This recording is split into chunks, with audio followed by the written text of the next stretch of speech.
Yo, what's up guys, welcome back to the channel, and in today's video I'm going to show you guys how to use Fundbox instead of merchant cash advances.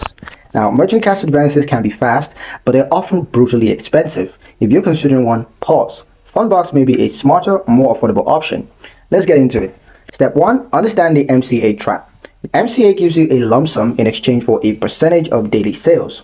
The catch? Sky-high effective interest rates, often 50 to 350% APR. That daily repayment hits hard during slow sales. Step 2. Compare to Fundbox. Fundbox offers a true credit line. You borrow only what you need, repay weekly, and the cost is clear and upfront. No daily deductions, no hidden fees.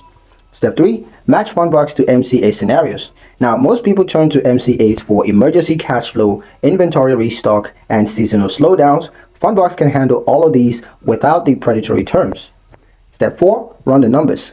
Use Fundbox cost calculator or request a draw and compare its repayment plan to what an MCA provider was going to quote. You're likely going to see huge savings over time. Step 5. Protect future cash flow. MCA repayments are tied to your sales. If sales dip, you're still stuck. Fundbox gives you more breathing room and better predictability. Skip the MCA stress. With Fundbox, you keep your daily revenue and of course your sanity. Smarter funding starts with informed choices. And that's pretty much it for the video, guys. Hope you liked it. Hope you found the information here useful enough. If you did, like, share, subscribe for more helpful tutorials. Thank you guys for watching, and we'll see you in the next one.